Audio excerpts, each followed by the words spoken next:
আসসালামু আলাইকুম। আপনারা গেল 2-3 দিন ধরে নানান ধরনের তথ্য, অপতথ্য, গুজব অনেক কিছুই শুনছেন। এইসব শোনাশুনির ভেতরে আপনাদের অনেকের অনেক ধরনের মন্তব্য আসতে পারে যে আসলেই সেনাবাহিনী কী চাচ্ছে, সেনাবাহিনী কি আসলেই ক্ষমতা নিতে চাচ্ছে কিনা। দেখেন, প্রথম কথা হচ্ছে যে সেনাবাহিনী 5 তারিখে কোন পরিস্থিতিতে শেখ হাসিনাকে যেতে, আপনারা এর আগে শুনেছেন, বুকে পাথর চাপা দিয়ে সেনাপ্রধান তার এটা করতে হয়েছে 5 তারিখের ঘটনাগুলো। এটা কিন্তু বাস্তব কথা।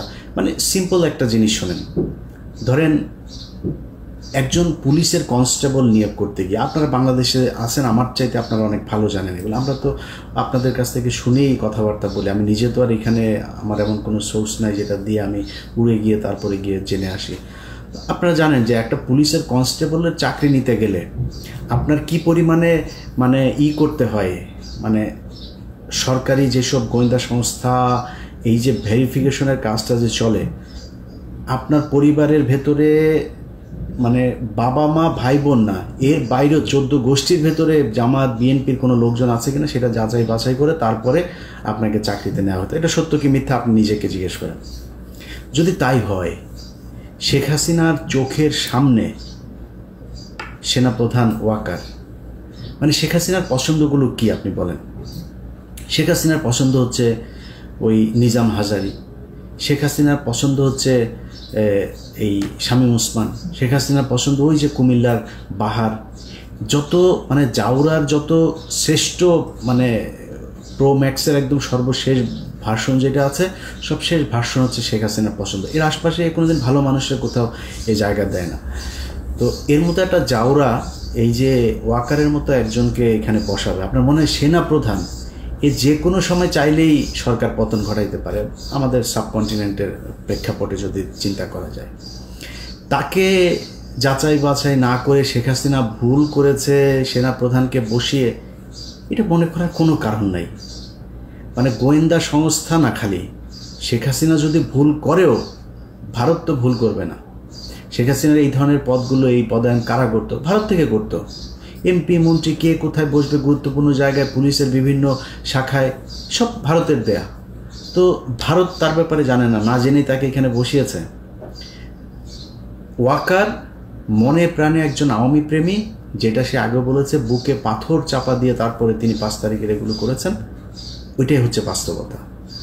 তো এই ব্যক্তির যদি আপনি কোনো চিন্তা ভাবনা ধারণা সব বাদ দিয়ে আপনি নিজে থেকে মানে একদম সায়েন্সের মতো যদি তাকে করতে চান, ল্যাবরেটরিতে যদি টেস্ট করতে চান, তো ল্যাবরেটরি টেস্টে আপনাকে প্রথম করতে হবে, এই যে হাসিনা 9 মাস ধরে অনেক বক্তব্য দেখেছেন, কিন্তু এর মানে মুখ কিন্তু যথেষ্ট মানে কি বলবো, যে ও কথা না বললে পারেন, ও কথাই কিন্তু এই যে এই পতন টতন যা কিছু হলো সব কিন্তু এর কথাই।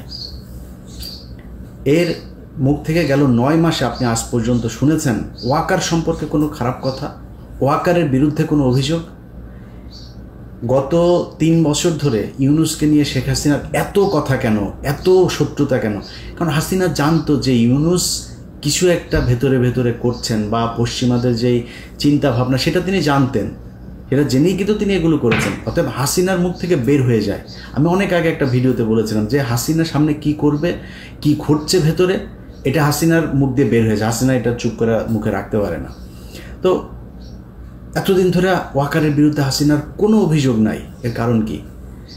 আমি এর আগেও আরেক ভিডিওতে বলেছিলাম যে শেখ হাসিনার সাথে ওয়াকারের ওয়াইফের ফোন দিয়ে সার্বক্ষণিক যোগাযোগ হয়। ওয়াকারের স্ত্রীর সাথে তার প্রতিদিন কয়েকবার কথা হয়, তারপরে ওয়াকারের সাথেও কথা হয়। তো এগুলোর যদি নাকি আপনি ওই যেটা বললাম ল্যাবরেটরিতে যদি নাকি আপনি টেস্ট করতে যান, আপনি দেখেন আওয়ামী লীগ যা যা চায় ওয়াকার তা ঠিকঠাক মতো করছে কিনা। 5 তারিখে শেখ হাসিনাকে ওয়াকারের প্রথম কাজ কী ছিল? তারে অ্যারেস্ট করা। সে তো খুনি, তারা অ্যারেস্ট করেছে? করে নাই।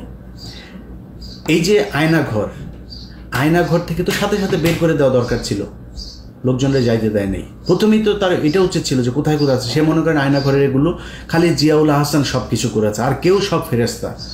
এখন জিয়াউল হাসানকে বানানো হয়েছে হচ্ছে বলির পাঠা। জিয়াউল হাসান মানে যত কিছুই তার বিরুদ্ধে অভিযোগ আছে, আমি জানি না সেগুলোর কতটা সত্য মিথ্যা আমি জানি না, কিন্তু এই লোক ছিল হচ্ছে স্ট্রেট ফরওয়ার্ড লোক। যারা যা বলতো, যারা মেরে ফেলবো তার মেরে ফেলবো, এই টাইপের লোক সে একজন। এখন এদের সাথে তেল দিয়ে চলতে পারেনি, সব দোষ তার ঘাড়ে দিয়ে, সবাই ভালো মানুষ। এখন আপনি যে সেনা প্রধান হিসেবে ক্ষমতা নিলেন, আপনি জানেন না কিচ্ছু, এই যে গুমটুম হয়েছে, আয়নাঘর, কোনো কিছু জানেন না। তাহলে তো 5 তারিখের সন্ধ্যার ভেতরে সবাইকে ওইখান থেকে বের করে, আপনার ক্যান্টনমেন্টের ভেতরেই তো ছিল এগুলো, আপনি করেননি। এখন পর্যন্ত কি ক্যান্টনমেন্টের ওই আয়নাঘরে আপনার নিয়ে গিয়েছেন? গেলেন কোথায়? গেলেন হচ্ছে র্যাবের একটাতে, তাও সেইটার মানে রেনোভেশন করে তারপরে নানান ধরনের পরিবর্তন এনে তারপরে মানুষকে নিয়ে দেখালেন 6 মাস পরে। 650 মানুষকে আওয়ামী লীগের ক্যান্টনমেন্টে জায়গা দিল কে? তারা এখন কোথায়? কয়দিন পরপর দেখা যাচ্ছেন এই ইন্ডিয়া চলে গিয়েছে, ও এখানে চলে গিয়েছে। কে পাঠাচ্ছে? সবশেষ হামিদ গিয়েছে। আপনার মনে হয় পুলিশের একজন এসপিকে সেটার জন্য দায়ী করা হচ্ছে? এমনকি এসবির যে প্রধান, তার দায় আছে, অবশ্যই তার দায় আছে। সে এসবির প্রধান, নো ডাউট যে সে কখনোই আওয়ামীপন্থী লোক না, সে আওয়ামী লীগের দ্বারা নির্যাতিত লোক, কোনো সমস্যা নেই, কিন্তু তিনি এই দায় এড়াইতে পারবেন না। বাট যদি সব কিছুর উপরেই করা হয়, এখানে 100% আর্মি জড়িত। আর্মিকে বাইপাস করে, আর যদি আরেকজন করতে চায় সেটাও ডক্টর ইউনূস, কিন্তু আর্মিকে বাইপাস করে না, তাদের সমর্থন নিয়ে তারপরে করতে হবে। সো এই ঘটনার সাথে আর্মি জড়িত। এখন পর্যন্ত ধারাবাহিকভাবে মমতাজকে ধানমন্ডি থেকে গ্রেপ্তার করা হয়। আচ্ছা আপনি বলেন এই দেশটা টিকবে কেমনে? আমারে বলেন। ধানমন্ডির মতো জায়গায় মমতাজ এতদিন ধরে পালায়া ছিল, তো এই দেশের পুলিশ করে কি? ডিজিএফআই করে কি? এনএসআই করে কি? গোয়েন্দা সংস্থা কি করে? আপনি এই দেশ কেমনে টেকাবেন? এই যদি হয় গোয়েন্দাদের অবস্থা, তাহলে আপনি এই মানে ভবিষ্যতে যে আরও বড় ধরনের কোনো ঘটনা ঘটবে না, সেটা আপনি সামলাবেন কেমনে? পারবেন না সামলাইতে। তারপরে কি করলো? হাসিনার বাড়ি ভাঙবে পোলাপান, ওটা তো বাকশালের আতুর ঘর, ওইখানে বসে এই দেশের যত অপকর্ম সব হয়েছে, এই দুর্নীতি থেকে শুরু করে এই পর্যন্ত এই বাংলাদেশের যত অবক্ষয়, ভারতের যত যোগসাজশ, ভারতকে এই দেশে কাজ করতে দেওয়ার যত কিছু, সব ওই ঘরে বসে হয়েছে। ওইটার পাবলিক টয়লেট বানানো উচিত একদম, মানে লিটারালি। এটার এরকম না যে মানে মানুষ যায় এখন তো হিসু করে, এইভাবে না, বানাই দিতে হবে। পুরুষ মহিলার আলাদা করে মানে বাথরুম বানাইতে হবে, এবং লিখে দিতে হবে বাথরুমের ওইখানে সামনে বড় করে ব্যানার থাকতে হবে, একটু হেগে যান, এটা এই জায়গা হইতে হবে। প্রচণ্ড ঘৃণার একটা স্থান হওয়া দরকার। ওইটা মানুষ ভাঙতে চেয়েছে, জনগণ চেয়েছে, সেনাবাহিনী যায় বাধা দেয়। সেনাবাহিনীর কাজ কি? এদেরকেই করা নাকি? এদের আপনার বাধা দিতে যাইতে বললো কে? এর পরে বাংলাদেশে যত ধরনের 2 দিন পর পর এই যে আপনার, আমি টেলিভিশন পত্রিকার নাম ধরে বলছি না, ডিজিএফআই থেকে নোট দেওয়া হয়, এটা মাঝখানে বন্ধ ছিল, এই গত কয়েক মাস ধরে আবার শুরু হয়েছে। নোট দেওয়া হয়, এইভাবে নিউজ ছাপতে হবে, ছাপছেন। কীভাবে আপনার এই যে ধর্ষণ চারিদিকে চলছে, এই ধর্ষণগুলোকে আপনার মানে দেখে মনে হয় কি বাংলাদেশের জীবনে কোনোদিন ধর্ষণ হয় না, এমনভাবে এটাকে প্লেস করা হচ্ছে যে বাংলাদেশে ধর্ষণে ছেয়ে গিয়েছে। এই দেশে ধর্ষণের জন্য মানে যে কোনো সময় সরকার পতনের আন্দোলন হইতে হবে, এমন একটা পরিস্থিতি তৈরি করা হচ্ছে। এই যে ঢাকা বিশ্ববিদ্যালয়ে খুন হয়েছে না, আমার কাছে এই আসামি যে 3 জন আটক করা হয়েছে, ওদের আদালতে যাওয়ার পরে ওদের রেকর্ড আমার কাছে আছে। সেই রেকর্ডের মধ্যে তারা মানে স্পষ্ট বলছেন, তারা ওইখানে গিয়েছিল, যাওয়ার পরে তাদের সাথে মোটরসাইকেল নিয়ে একটা পক্ষের সাথে গ্যাঞ্জাম হয়েছে। সেই আসল গ্যাঞ্জাম হচ্ছিল আরেক জায়গায়, তাদের সাথে গ্যাঞ্জাম হওয়ার এই মাঝখানে তাদেরকে ধরে ওই ঢাকা বিশ্ববিদ্যালয়ের কিছু স্টুডেন্ট তাদের সাথে বাকবিতণ্ডার এক পর্যায়ে আপনার মারধর করে। তাদেরকে পুলিশ আসার পর তারা বললো যে তোমরা হসপিটালে যাও। তারা হসপিটালে গিয়েছে চিকিৎসা আনতে, নিজে থেকে, পুলিশ নিয়ে যায়নি। একটু পরে পুলিশ ফোন দিয়েছে, আপনারা কোথায়? এইখানে। আচ্ছা ঠিক আছে, দাঁড়াও আমরা আসতেছি। কি তাদেরকে ধরে নিয়ে এসে খুনের আসামি তারা। এখন আসল ঘটনাটা তাহলে কারা ঘটাইলো, এটা তো তাহলে আমাদের বের করা উচিত। কেন বের হচ্ছে না? কেন ঘটছে এগুলোর সাথে গোয়েন্দা সংস্থা জড়িত। তাদের মূল টার্গেট হচ্ছে যেন তেনভাবে বুঝাইয়া দেওয়া যে ইউনূসের এই সরকার হচ্ছে প্রচণ্ড খারাপ একটা সরকার, এবং এদেরকে দিয়া এই দেশে চলবে না। দিন যত যাচ্ছে তত বুঝাইতে চাচ্ছে যে আরেকটা কিছু দরকার। আরেকটা কি? সেটা হচ্ছে সেনাবাহিনী। আজ থেকে প্রায় 3 মাস আগে কনক সারোয়ার উনি ওনার ভিডিও একটা ইয়েতে ভিডিও বানিয়েছিল, ওনারে ধুয়ে দিয়েছেন অনেকে, আমাকে অনেকে ফোন করেছে, ভাই কনক ভাই তো ওই সেনাবাহিনীকে উস্কাচ্ছে। ভাই আপনাদের কাছে মনে হইতে পারে যে আমরা বোধহয় কোনো পক্ষকে বোধহয় মানে এই দেশকে মনে হয় রাজনীতি শূন্য করতে চাই, রাজনীতিবিদদের হাতে মনে হয় দেশ যাক, সেটা আমরা চাই না। আমরা চাই হচ্ছে গিয়ে এই দেশের এই তৃতীয় পক্ষ শক্তি এসে তারপর এই দেশ নিয়ে নেক। এত কিছু মনে করার কিছু নাই ভাই। আপনি যদি মনে করেন যে আমরা বিক্রি হয়ে যাইতে পারি, এখনও কারোর অত টাকা হয় নাই যত টাকা আওয়ামী লীগের ছিল, বিক্রি হওয়ার সুযোগ ছিল। তো কুরবানির আগে যেহেতু হই নাই, কুরবানির পরে বিক্রি হওয়ার কোনো কিছু নাই, ওই দাম আগের দাম আর এখন পাওয়া যাবে না। সো এটা মনে করেন না, যদি কিছু বলে থাকি না, যেটা বলি সেটা আপনাদের ভালোর জন্য বলি। আপনারা শুধু একটা জিনিস মাথায় রেখেন, এই সেনাপ্রধান সুযোগ খুঁজছেন, শুধু কোনো না কোনোভাবে সেই করা, শুধু পারছেন না একমাত্র ইউনূসের ধাক্কার কারণে। ইউনূসের সাথে ওনারা সামলায় উঠতে পারছে না। বাট আপনাদেরকে এই বুদ্ধি কে দেয় আমি জানি না। আমি ভাই খুব ছোট মানুষ, খুব অল্প বুঝি। আমার বুঝে যেটা মনে হয়, অনেককে অনেকভাবে বোঝানো হয়েছে যে চুপ্পুকে সরাইলে নাকি দেশ নাকি কিভাবে নাকি কি হয়ে যাবে। আরে ভাই আপনি হাসিনারে সরিয়ে দিয়েছেন প্রধানমন্ত্রী, তো আপনি মানেন আর না মানেন, সে তো ওই দেশের প্রধানমন্ত্রী হয়েই ছিল। এখন প্রধানমন্ত্রী যদি নাকি অবৈধ হয়, তার ওটা যদি আপনি না মানেন, তো রাষ্ট্রপতি কোত্থেকে আসলো? ওই সংসদ থেকেই হয় নাই রাষ্ট্রপতিটা? ওই সংসদ আপনি মানেন না। আপনি এই যে ইশরাককে আপনি বানাইতে দিচ্ছেন না, অনেকেই ফতোয়া দিচ্ছেন যে ইশরাককে বানানো যাবে না। কেন? কারণ হচ্ছে ইশরাক ওইটা যদি দেয় তাহলে তো ইশরাককে আবার আমাদের ওই নির্বাচনটা মেনে নেওয়া হবে। আর ভাই ইশরাকটা নির্বাচন আপনার ওইটা দিতে বলছে কে? ইশরাককে তো মানুষ নামই দিয়েছে জনতার মেয়র, ও এমনিতে যায় বসবে, ওরা আপনার ওই নির্বাচনের হিসাবে দেওয়ার দরকার। অনেক জায়গায় বসাচ্ছেন না লোকজন, আপনি রিটায়ার্ড পুলিশের লোককে আইনে পুলিশের আইজিপি বানাচ্ছেন, কমিশনার বানাচ্ছেন। আর ইশরাকের মতো একজন মানুষকে, আপনি এত জনপ্রিয় একজন মানুষকে আপনি দিচ্ছেন না, আপনার সিটি কর্পোরেশনের মেয়র হইতে দিচ্ছেন না। তো এইসব মানে বানায় নিজেদের ভেতরেই করে। বিএনপি জামাতের ভিতরে বিশাল ফাটল। ভাই আপনি কি মনে করেন যে এই দেশে যদি নাকি ইন্ডিয়া আবার এই দেশের দখল নেয়, কন্ট্রোল নেয়, আপনার মনে হয় বিএনপি বা জামাত কাউকে মানে ছেড়ে দিবে? এটা বিএনপির, ওরা কিছু বলিস না আমাদের লোক, এটা বলবে যে জামাত আমাদের খুব করেছে, আমাদের মাফ করে দিয়েছে, জামাতের ওদের কিছু বলিস না। মনে হয় আপনাদের ভিতরে সুকৌশলে এবং সোশ্যাল মিডিয়াতে, আমি গতকালকে আমার ফেসবুকে একটা পোস্টও করেছে, এই যে নিজুম মজুমদার, যে হারপিক মজুমদার আছে, এই হারপিক মিলে ওদের তো ধরেন সারাদিন কোনো কাজ নেই, এখন ওদের খালি অপেক্ষায় থাকে যে এটা আমরাও ছিলাম এক সময়, যে কখন হাসিনার পতন হবে, ওদের কাজ হচ্ছে ওইটা। বাট আমাদের সাথে যেই জনসমর্থনটা ছিল, ওদের সাথে সেই সমর্থনটা নাই। পার্থক্য শুধু এই জায়গাটাতে। ওরা করছে কি, বিএনপির নামে আইডি খুলছে, অমুক উপজেলা যুবদল, অমুক জেলা ছাত্রদল, এভাবে খোলা বিএনপির আবার শিবিরের নামেও খুলছে একইভাবে। বিএনপিকে দিয়ে বলাচ্ছে শিবিরকে, জামাতকে, আবার জামাতকে দিয়ে খালেদা জিয়াকে নিয়েও খুব বিশ্রী ভাষায় কথাবার্তা বলাচ্ছে। বিএনপির লোকজন খেপছে।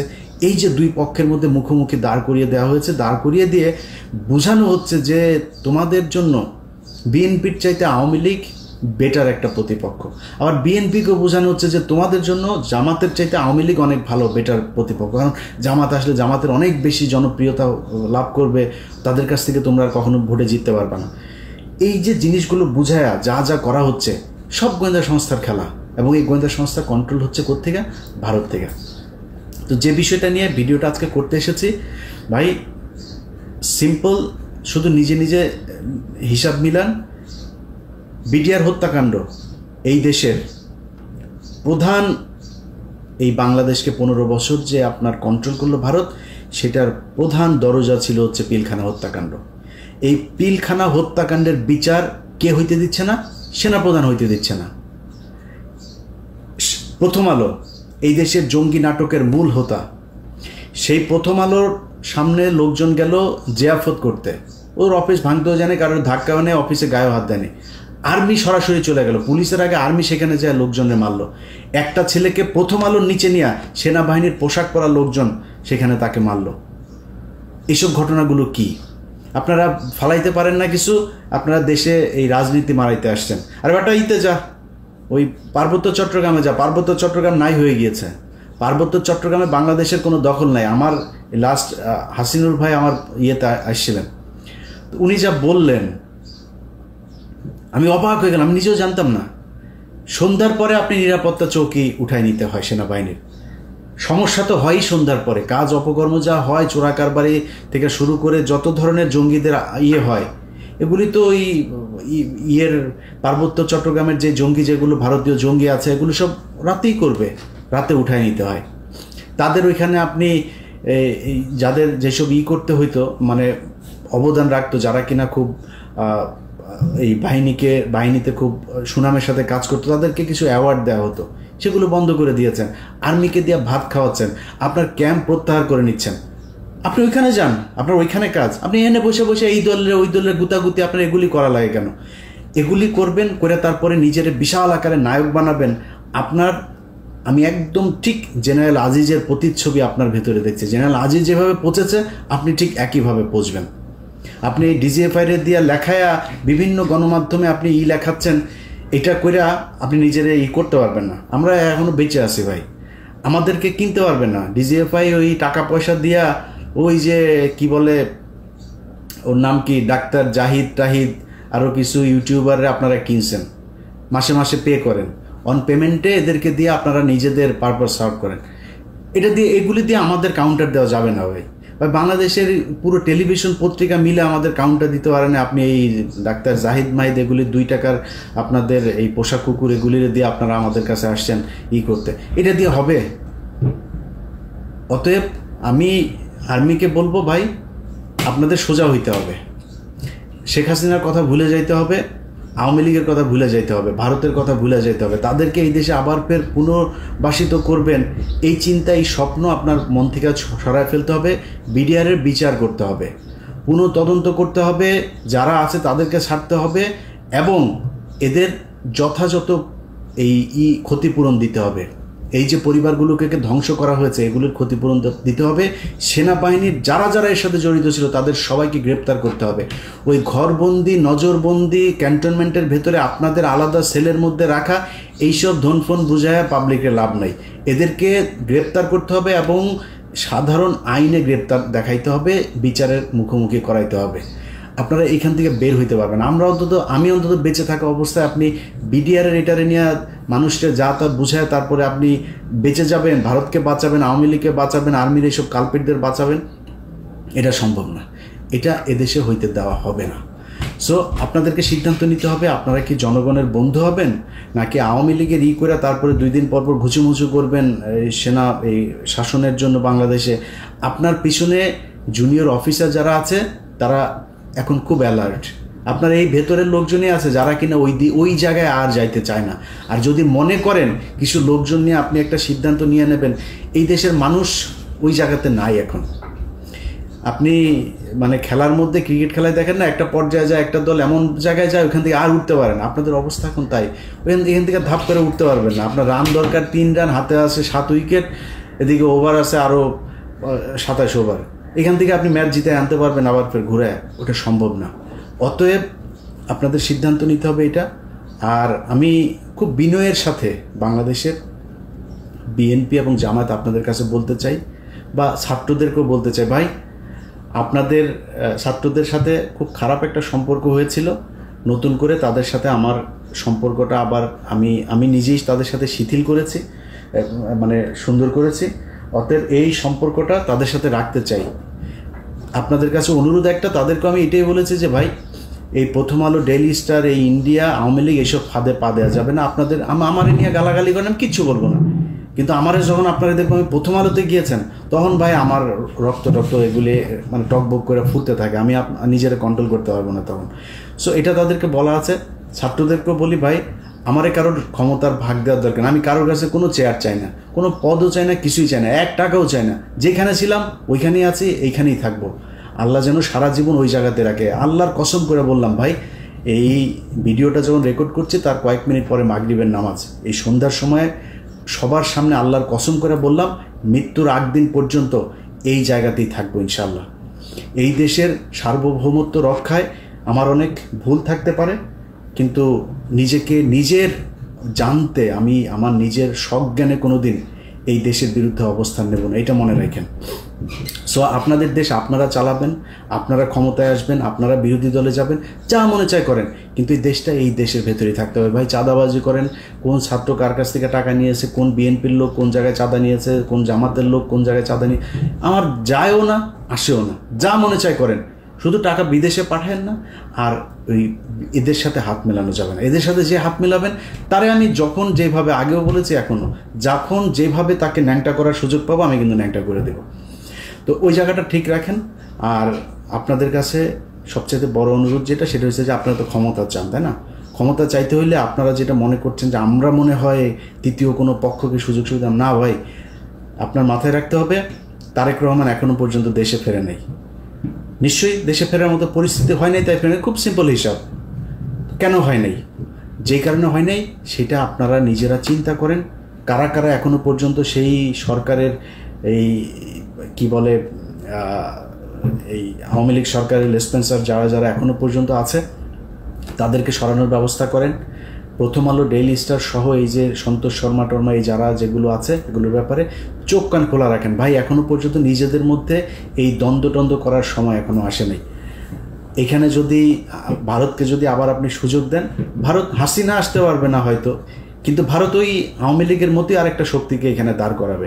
সো সেটা যদি হয় আপনার মাথায় রাখতে হবে, আপনাদের বিএনপি করেন যারা, আপনাদেরকে ভাই পরীক্ষা নেওয়ার কিছু নাই। আপনারা এই গেল 15 বছরে যারা কিনা এখন নতুন করে আবার বিএনপিতে যোগ দিচ্ছেন তারা না, এই গত 15 বছর যারা বিএনপি করেছেন, সে ভালো খারাপ যা মনে চায় সে অন্তত এইটা প্রমাণ করেছেন যে আপনি ভাই দেশপ্রেমিক, এবং ভারতের ব্যাপারে আপনি কোনো ছাড় দেন নাই। কিছু তো আছেই, বিএনপি জামাত এর মধ্যে কিছু আছে যারা কিনা ভেতরে ভেতরে তাদের সাথেও যুক্ত ছিল, আমি তাদের কথা বলছি না, কিন্তু বাংলাদেশের সংখ্যাগরিষ্ঠ বিএনপি জামাত পরীক্ষা দিয়ে এসছেন আপনারা। আপনাদের এই দেশের অনেক অবদান, আপনাদেরকে তুচ্ছ তাচ্ছিল্য করে আপনাদের বিরুদ্ধে কথা বলার ওই শক্তি সাহস কোনোটাই আমার নাই। আপনাদের কাছে খালি অনুরোধ ভাই, আল্লাহর ওয়াস্তে আওয়ামী লীগ এবং ভারত এই দুইটার ব্যাপারে আপনাদের সজাগ থাকতে হবে। আমার ব্যাপারে, আমাদের ব্যাপারে আপনাদের কোনো টেনশন করার দরকার নেই যে আমরা মনে হয় উস্কাচ্ছি কাউকে বা কোনো কিছু, এরকম কোনো কিছু না। এখানে সেনাপ্রধান চাচ্ছে সে একটা সেনা শাসনের দিকে নিয়ে যাইতে, তার একটা বলয় তৈরি করতে, বিভিন্ন জায়গায় তার প্রভাব বিস্তার করতে, এটার ব্যাপারে আপনাদেরকে সজাগ থাকতে হবে। সেনাবাহিনীর কোনো ফাঁদে কেউ পা দেবেন না। সেনাবাহিনী যদি নাকি কোনো নোট দেয়, কোনো কিছু দেয়, আমি নিজেও এখন এই ব্যাপারে খুবই অ্যালার্ট।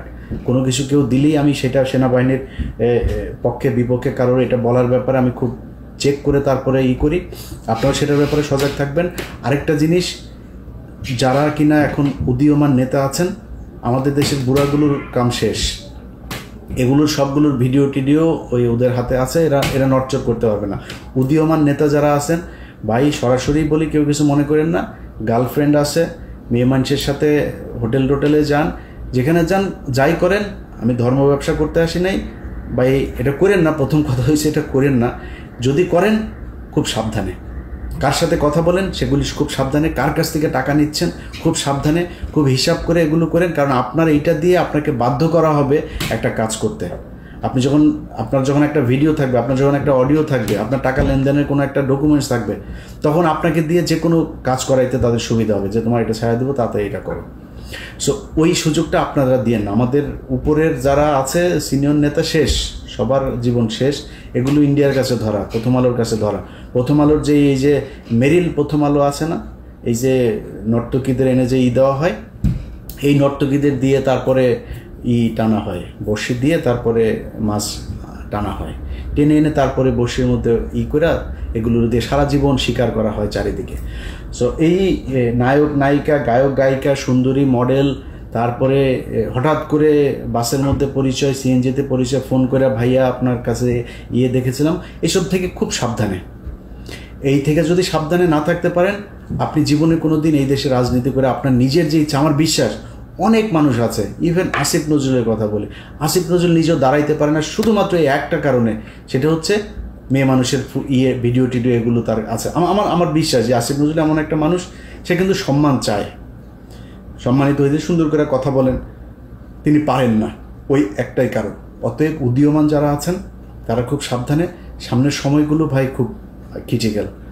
আমরা চাই ইউনূস একটা সুন্দর পরিস্থিতির ভেতর দিয়ে নির্বাচন দিবে এবং সেই নির্বাচনটা যত দ্রুত সম্ভব তত দ্রুত দিবেন, যাতে এই দেশে নির্বাচিত একটা সরকার আসতে পারেন এবং সেই সরকারের অধীনে আমাদের দেশ চলবে। তার আগ পর্যন্ত সবাইকে খুবই হিসাব করে চলতে হবে। বিএনপি জামাত, আপনাদের ভেতরে যে দ্বন্দ্ব ভাই, অনেক নতুন নতুন বিএনপির সাপোর্টার হয়েছে যারা কিনা এখন নিজেকে বিরাট বিএনপি দাবি করার জন্য সারাদিন জামাতের বিরুদ্ধে বলে।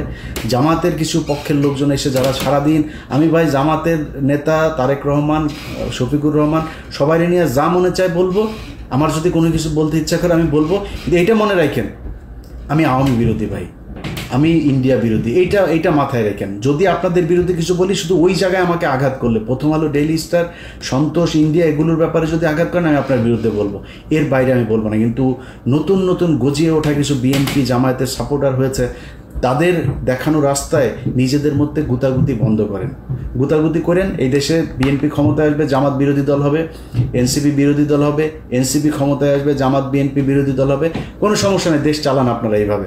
আপনারা মন্ত্রী হন, এমপি হন, যা মনে চায় হন, আমাদের কোনো যায় আসবে না। কিন্তু নিজেদের ভেতরে ঠিক রাখেন, আওয়ামী লীগ ইন্ডিয়ার ব্যাপারে একদম সুস্পষ্ট একটা অবস্থান রাখেন। ওই জায়গাটা ঠিক না রাখতে পারলে সামনের পরিস্থিতি কোন দিকে যায় সেটা বলা খুব মুশকিল। যাই হোক, ভিডিও অনেক লম্বা হয়ে গেল। যারা শেষ পর্যন্ত শুনেছেন আরও একবার আপনাদেরকে ধন্যবাদ জানাচ্ছি। আশা করছি আমি যেটা বলতে চেয়েছি সেটা আপনারা বুঝতে পেরেছেন। আল্লাহ হাফেজ।